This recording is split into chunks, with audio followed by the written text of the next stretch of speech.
Hello friends, स्वागत है आप सभी का मेरे channel Shiv twin flame journey पर। माय लविंग ट्विन सोल्स, आप सबको बहुत बहुत प्यार एवं आभार। जितने भी नए सोल मेरे इस चैनल पर आए हुए हैं मैं सभी का स्वागत करती हूँ। प्रियो, मेरे पास आपके बहुत से क्वेश्चन आते हैं और मैं चाहती हूँ कि मैं उनका जवाब दूँ, और कुछ पर मैं वीडियो भी बना देती हूँ। तो एक ऐसा ही क्वेश्चन आया था मेरे पास जिसमें उन्होंने पूछा था कि वननेस क्या है, इसे हम कैसे समझें, प्लीज़ एक्सप्लेन कीजिए। आज मैं इसी विषय पर वीडियो बना रही हूँ और ये बहुत ही इम्पॉर्टेंट टॉपिक है इस जर्नी के लिए, आप सभी के लिए, इस जर्नी में आगे बढ़ने के लिए और उसे पूरा करने के लिए, क्योंकि इसे तैयार करने के लिए मैंने कुछ उदाहरण पेश किए हैं। उसे आपको समझना होगा, जानना होगा कि आखिर आप किस जर्नी में हैं और इसे कैसे पूरा करें। तो आइए जानते हैं इसके विषय में। प्रियो, ट्विन फ्लेम जर्नी में जब हम डिवाइन से सोल मर्जिंग की बात कहते हैं तो आत्मा का परमात्मा से मेल है और एक ऐसा स्तर है जहाँ पर वननेस है, अनकंडीशनल लव है। वननेस यानी कि एकता, अद्वैत, जिसे हम नॉन डुअलिटी भी कहते हैं, जहाँ पर दो न होने का भाव है, जहाँ पर सब कुछ एक है। मेल, अपनापन, जहाँ पर अलगाववाद खत्म हो जाता है और एक ही चेतना होती है।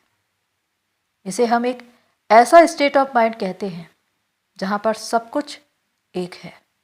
होली बाइबल के ओल्ड टेस्टामेंट की बुक उत्पत्ति अध्याय 1 के 3 से 4 पद में लिखा है, तब परमेश्वर ने कहा उजियाला हो, तो उजियाला हो गया। और परमेश्वर ने उजियाले को देखा कि अच्छा है, और परमेश्वर ने उजियाले को अंधियारे से अलग किया। प्रियो, इस वचन को आपको बड़े ही धीरज से और गंभीरता से समझने की आवश्यकता है, क्योंकि यहाँ पर ज्ञान है। यहाँ पर जो बात लिखी है वो सृष्टि की रचना के विषय में है। चाहे आप बाइबल पढ़े या कुरान पाक, आप ये जानेंगे कि सृष्टि की रचना 6 दिनों में हुई थी और 7वें दिन गॉड ने विश्राम किया। इसीलिए 7 दिन की व्यवस्था है। यानी कि जब हम इस 7 अंक को देखते हैं तो हमें याद आता है मनुष्य के भीतर 7 चक्रों की व्यवस्था। तो ये सारी बातें जिसे हम ट्विन फ्लेम जर्नी में जानते हैं, जो छिपी हुई है, वो धर्मशास्त्र में आपको पहले से लिखी हुई मिलेंगी, लेकिन उन्हें आप तब समझ पाएंगे जब आप चेतना के स्तर पर पहुंचेंगे और कोई आपको ये संकेत देगा कि यहां पर कुछ ऐसी बातें हैं फोल्ड, जिसे आपको जानने की जरूरत है। और अगर आप चेतना के उस स्तर पर हैं तो वो सारी बातें अनफोल्ड हो जाएगी। उन बातों को आप समझ पाएंगे, उस रहस्य को जान पाएंगे। यही है चेतना का स्तर, जहां पर पहुंचकर आप वननेस में होते। प्रियो, इस वचन का तात्पर्य आपको समझना है कि वो इस ट्विन फ्लेम जर्नी से किस तरह जुड़ा हुआ है। कितना भेद, कितना रहस्य है, कितनी गहराई है इन बातों में, जिसको आप तभी समझ पाओगे जब आपके अंदर एक प्यास होगी, एक तड़प होगी ईश्वर को पाने की, उनकी धीर गंभीर बातों को जानने की। यहाँ पर लिखा है कि परमेश्वर ने कहा उजियाला हो, और उजियाला हो गया। अद्भुत कि सिर्फ उन्होंने कहा और वैसा हो गया, क्योंकि जब सृष्टि की रचना हो रही थी तो परमेश्वर के कहे हुए शब्द, जिसके द्वारा इन चीजों का निर्माण हो रहा था, इससे ही पता चलता है कि वर्ड्स हैव पावर। शब्द ही ताकत है, शब्द ही सामर्थ है, शब्द ही परमेश्वर है। यहाँ पर लिखा है परमेश्वर ने उजियाले को देखा कि अच्छा है, और परमेश्वर ने उजियाले को अंधियारे से अलग किया। यानी कि ये बात बड़ी ही भेदपूर्ण है कि उजियाले को अंधियारे से अलग किया गया, यानी कि वो पहले एक थे। भेद यहीं पर है प्रियो। जिस प्रकार सिक्के के दो पहलू होते हैं, चित और पट, उसी प्रकार अंधियारा और उजियाला दोनों एक ही है। यानी कि वो अलग अलग समय में हमें दिखाई देते हैं, जिनको हम अपनी चेतना के आधार पर समझते हैं कि वो अलग है, पर वास्तव में वो एक ही है। जिस प्रकार हम जब बचपन में हमारा पालन पोषण होता है, हमारे पेरेंट्स हमें सिखाते हैं जीवन के विषय में, जब हम अपने धर्म स्थल पर जाते हैं, धर्मशास्त्र में वर्णित उन तमाम बातों के बारे में हमारे धर्म गुरु हमें बताते हैं, वहाँ पर हमारी चेतना अलग होती है। जहाँ पर हमें बताया जा रहा है, समझाया जा रहा है, या कहे कि हमारे माइंड की एक प्रोग्रामिंग हो रही है। जैसा उन्होंने दिखाया, जैसा उन्होंने हमें बताया या समझाया, हमने मान लिया और यही हमारा विश्वास बन गया। लेकिन उससे भी ऊपर कुछ है, कुछ ऐसी दबी हुई बातें, कुछ ऐसी छिपी हुई बातें जिसे हम तब जानते हैं जब हम चेतना के स्तर पर ऊंचाई पे पहुंचते हैं, और उसे बताने वाला स्वयं परमेश्वर होता है। वही है जो उन परतों को खोलता है जो कब से छिपी हुई है, और ये हमारे सबकॉन्शियस माइंड में बहुत पहले से स्टोर है, जन्मों जन्मों की यात्रा का परिणाम है। पर जैसे जैसे हमारी अवेकनिंग होती है, जैसे जैसे हम जागृति की ओर बढ़ते हैं, वो सारी परतें खुलती जाती है और वो हमारे सामने आती है। और जब हम बातों को जानते हैं तो हमको ऐसा लगता है कि पहले भी हमने इन बातों को जाना था। कब? हमारे पास्ट लाइफ में। तो इस बार हम फिर से उन बातों को क्यों जान रहे हैं? क्योंकि हमारी अवेकनिंग हो रही है। तो जैसे जैसे आपकी अवेकनिंग होती जाएगी, आप नई नई बातों को जानते जाएंगे। आप जब चेतना के स्तर पर पहुंचेंगे, हायर डायमेंशन रेस करेंगे, तो ऐसी बातें आपको पता चलेगी जिसे कभी भी आपने जानी नहीं थी, समझी नहीं थी, लेकिन अब आपके सामने वो आएगी। प्रियो, जिस प्रकार प्रारंभ से हमारे माइंड की एक प्रोग्रामिंग होती है, हमको उन बातों पर विश्वास दिलवाया जाता है और हम अपना ही एक बिलीफ सिस्टम बना लेते हैं। क्या अच्छा है, क्या बुरा है, ये सही है, वो गलत है, मैं अमीर हूं, वो गरीब है। ये बातें एक फर्क को, अंतर को दर्शाती है, और इसी वजह से हम चेतना के स्तर पर निम्न होते हैं, क्योंकि एक ऐसा भी स्तर है जहां पर सब कुछ समान हो जाता है। सही गलत, सत्य असत्य, धर्म अधर्म, अच्छा बुरा।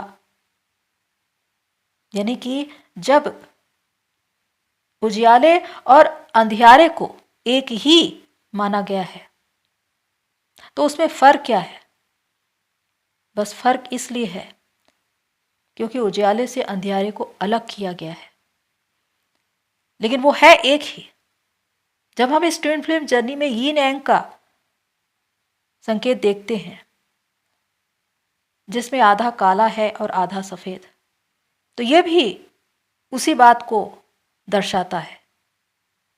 और इस ट्विन फ्लेम जर्नी में भी जब हम एक आत्मा की बात कहते हैं, तो वो एनर्जी की बात हो रही है, जिसमें ट्विन एक ही है, उनकी आत्मा एक ही है, लेकिन वो अलग अलग बॉडी में है, इसलिए अलग दिखाई देते हैं।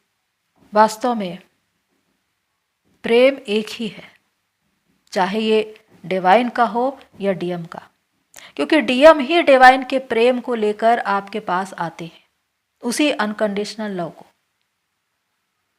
अगर आपने इसे महसूस किया होगा तो आप जानते होंगे कि उसके लिए इतना जुनून, इतना पागलपन इतना दीवानापन क्यों होता है, क्यों आप उस प्यार को भूल नहीं पाते? क्योंकि ये सबसे अलग है, सबसे अनोखा है, कभी न भूल पाने वाला, कभी न खत्म होने वाला। एक पहली झलक है जो आपके डीएम के द्वारा आप में दिखाई देती है। तो सोचिए कि वो विराट प्रेम कैसा होगा जिसे आप हमेशा हमेशा के लिए पाओगे जब आप चेतना के उस स्तर पर पहुंचोगे। तो उसी चेतना के स्तर को मैं आपको बताना चाहती हूँ कि जब हम ये कहते हैं कि हमारा डीएम हमें छोड़कर चला गया, उसने हमारे साथ विश्वासघात किया, हम उसे ब्लेम करते हैं, जज करते हैं, छोटी छोटी बातों पे रिएक्ट करते हैं, ये अलगाववाद है। यानी कि हम डुअलिटी में जी रहे हैं, फर्क कर रहे हैं, अंतर कर रहे हैं, जबकि वास्तविकता यह है कि डीएम और हम एक ही हैं। जिनसे हम शिकायतें कर रहे हैं वो तो खुद ही हम ही हैं। हम उनके पीछे नहीं भाग रहे, या कहें कि वो हमसे नहीं भाग रहे, बल्कि हम खुद से भाग रहे। हम खुद पर काम नहीं कर पा रहे। अगर हम अपने सारे वुंड्स, डार्कनेस, ब्लॉकेजेस क्लियर कर ले तो हम चेतना के एक ऐसे स्तर पर पहुंचेंगे जहां पर सब कुछ एक होगा, वननेस, जहां पर कोई फर्क नहीं है। इसीलिए जब हम प्रारंभ में अपने डीएम को ब्लेम करते हैं, उसे बुरा ठहराते हैं या उसे गलत ठहराते हैं, इसका मतलब कि हम डुअलिटी में जी रहे हैं। और इस जर्नी में जब तक आप चेतना के स्तर पर आगे बढ़कर नॉन डुअलिटी में प्रवेश न कर ले, तब तक आप इस बात को समझ नहीं पाएंगे कि डीएम और आप एक ही हैं। इस बात को समझिए प्रियो कि जब सुख और दुख की बात कही जाती है तो सुख हमें बहुत अच्छा लगता है, पर दुख की बात हमें बुरी लगती है। एक अच्छा है और एक बुरा है, यानी कि यहां पर अंतर है, फर्क है। लेकिन दुख की वास्तविकता को जब आप समझेंगे, जानेंगे, उसमें जिएंगे, तभी आप सुख में पहुंचेंगे। यानी कि एक चक्र है जो हमेशा घूमता रहता है, सुख और दुख का, जो जीवन में आते जाते रहते हैं, वो कभी भी टिकते नहीं। उसी प्रकार रात और दिन, जब रात होती है, अंधेरा होता है तो डर लगता है और ऐसा लगता है कि कब सुबह हो जाए, और जब सुबह की रोशनी आती है तो सब कुछ बहुत ही अच्छा लगने लगता है। ये एक फर्क है, अंतर है, या कहें कि हमारे देखने का नजरिया। पर वास्तव में जब तक रात नहीं बीतेगी तब तक दिन का उजाला भी हमें नहीं मिलेगा। यानी कि उस दिन के प्रकाश तक पहुंचने के लिए हमें रात को तय करना ही पड़ेगा। समझिए इन बातों को कि आप उस खुशी को, उस सुख को तब समझ पाओगे जब दुख में जियोगे, दुख को समझ पाओगे, दुख से होकर सुख में पहुंच पाओगे। उसी प्रकार प्रियो, इस ट्विन फ्लेम जर्नी में आप एनलाइटन तब होंगे जब आप उस dark night of the soul से बाहर निकलोगे। क्योंकि एनलाइटन होना दिन का प्रकाश है, उजियाला है, और dark night of the soul वो अंधियारा, जहां पर कोई भी रहना नहीं चाहता। जब एक इंसान dark night of the soul में होता है, उस अंधेरी कोठरी में, तो वो खुद को ढूंढता है। वहां पर दिन भी रातें होती है, कहीं पर भी रास्ता नजर नहीं आता, कहां से कैसे निकले, क्या कहीं हम यहीं खत्म तो नहीं हो जाएंगे। ये डर हमेशा अपने भीतर बना रहता है।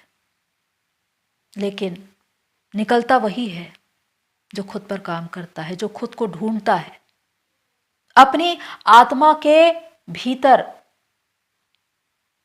पहुंचकर उस परमात्मा को पाता है, उससे मेल करता है और तब वो रोशनी उसे मिलती है, वो प्रकाश, वो उजियाला उसे मिलता है जिसे हम एनलाइटनमेंट कहते हैं। तो आप उस प्रकाश को, उस उजियाले को,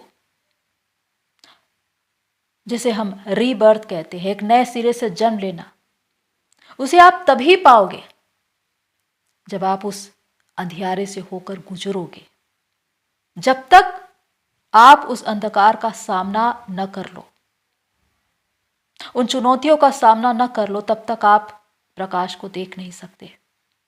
तो उस प्रकाश में पहुंचने के लिए और वहां तक पहुंचकर उस आनंद को प्राप्त करने के लिए जरूरी है कि आपने उस अंधकार के दर्द को, उस अकेलेपन को सहा हो। आप उस कीमत को समझ पाओगे कि प्रकाश तक पहुंचने के लिए आपने कितने दर्द सहे हैं, कितनी तकलीफें सहे हैं और कितना समय उस अंधकार में बिताया है। तो इन्हीं बातों को समझना है प्रियो, कि जब हम चेतना के स्तर पर नीचे होते हैं तो उस वक्त हम सारी बातों को अपने अनुसार करने की कोशिश करते हैं, खुद से एफर्ट्स लगाते हैं। हम चाहते हैं कि हम जैसा चाहते हैं वैसा ही हमारे साथ हो या हमको मिले, और अगर वैसा नहीं होता तो हमें दुख होता है, हम हर्ट होते हैं, हम ट्रिगर हो जाते हैं। वो इसलिए क्योंकि हम उन चीज़ों को खुद से बदलने की कोशिश कर रहे हैं। पर अगर हम डिवाइन को सब कुछ समर्पित कर दें, समर्पण कर दें, सारी बातों की जिम्मेदारी खुद ले, तो ये जानेंगे कि रास्ता बहुत आसान हो गया। उस वक्त ना तो हम रिएक्ट करेंगे, ना जज करेंगे, ना ब्लेम करेंगे, कोई शिकायत नहीं होगी। जो जैसा है उसे हम वैसा ही स्वीकार कर रहे हैं। क्योंकि अगर एक इंसान जिसके साथ सब कुछ अच्छा हो रहा है तो वो खुश है, अगर उसके साथ कुछ बुरा हो गया तो वो दुखी है, वो रिएक्ट कर रहा है, वो ब्लेम कर रहा है, यानी कि वो एक अलगाववाद में है। अगर उसके साथ कुछ गलत या बुरा होता भी है तो भी वो उन बातों को स्वीकार करता ही है, जानकर कि इसमें परमात्मा की इच्छा है और जो कुछ मेरे साथ होगा वो मेरी भलाई के लिए ही होगा। यहां पर उन सारी बातों की जिम्मेदारी खुद लेता है और समभाव में रहता है। ना तो उसको खुशी महसूस होती है ना दुख, वो न्यूट्रल हो जाता है। इसका मतलब कि वो संतुलन में है, उसने एक बैलेंस बनाकर रखा है। तो यहां पर सुख और दुख में कोई अंतर नहीं। सुख आने पर आप ज्यादा खुश नहीं होते और दुख आने पर आप ज्यादा दुखी नहीं होते। यह दर्शाता है कि आपने खुद पर बैलेंस बनाना सीख लिया है। दोनों ही आपके लिए एक है, यानी कि अब आप परिस्थितियों को अपनी ओर मोड़ना जानते हैं। आप परिस्थितियों से ट्रिगर नहीं होते, हर्ट नहीं होते। तो प्रियो, इस बात को समझना है कि इस जर्नी में जब हम लो वाइब्रेशन में होते हैं, चेतना के एक ऐसे स्तर पर जहां पर हम रिएक्ट कर रहे हैं, ब्लेम कर रहे हैं, सामने वाले को दोषी ठहरा रहे हैं, गलत ठहरा रहे हैं, इसका मतलब कि हम डुअलिटी में जी रहे हैं। पर जैसे जैसे हम चेतना के स्तर पर आगे बढ़ते हैं, हम डुअलिटी से नॉन डुअलिटी में प्रवेश करते हैं, जहाँ पर आत्मा और परमात्मा का मेल होता है, सब कुछ एक होता है। वहाँ पर हम ये जान पाते हैं कि हमारा ट्विन हमारे ही भीतर है, वो हम में ही है। सेपरेशन तो कुछ था ही नहीं, ये हमारा एक भ्रम था। पर अब हम चेतना के एक ऐसे स्तर पर है जहां पर वो हम में ही है। तो ये एक स्टेट ऑफ माइंड है जिसे आप तब पाते हैं जब आप अपने भीतर काम करते हैं। इसीलिए इस जर्नी में इनर वर्क किया जाता है। ध्यान, साधना, मेडिटेशन, प्रेयर, चाहे किसी भी रीति से आप डिवाइन से जुड़े, लेकिन एक बैलेंस को, एक संतुलन को अपने भीतर लाना बहुत जरूरी है। डुअलिटी से नॉन डुअलिटी में प्रवेश करना जरूरी है, जहां पर आपकी चेतना एक ही होगी, जहां पर आप एक ही होंगे। तो प्रियो, ये जर्नी एक अनकंडीशनल लव की जर्नी है, वननेस की जर्नी है। और वो स्तर हमें तभी प्राप्त होता है जब हम चेतना के स्तर पर आगे बढ़ने की कोशिश करें, खुद पर काम करें। तब जाकर हम एक ऐसी चेतना में होते हैं जहां पर हमारे लिए सब कुछ एक है। क्योंकि अगर हम फर्क करते रहे, अंतर करते रहे, खुद को सही और सामने वाले को गलत ठहराते रहे, तो जर्नी वहीं की वहीं बनी रहेगी। हम कभी भी उस जर्नी में आगे नहीं बढ़ पाएंगे। बहुत जरूरी है इस जर्नी में आपको उस स्टेट ऑफ माइंड में पहुंचने के लिए जहां पर आप और आपका ट्विन एक हो जाते हैं। तो प्रियो, खुद पर काम करिए और चेतना के उस स्तर पर पहुंचिए जहां पर आप अपने ट्विन को अपने ही भीतर महसूस कर सके, उसकी स्ट्रेंथ से काम कर सके, क्योंकि आप एक बड़े उद्देश्य के लिए आए हैं। आप दोनों अलग नहीं हैं, आप एक ही हैं। तो प्रियो, होप सो ये सारी बातें आपको हेल्प करे। आज के लिए इतना ही, फिर मिलते हैं नेक्स्ट वीडियो में। तब तक के लिए take care and God bless you all. मेरी सोल फैमिली, आप सभी की जर्नी पूरी हुए।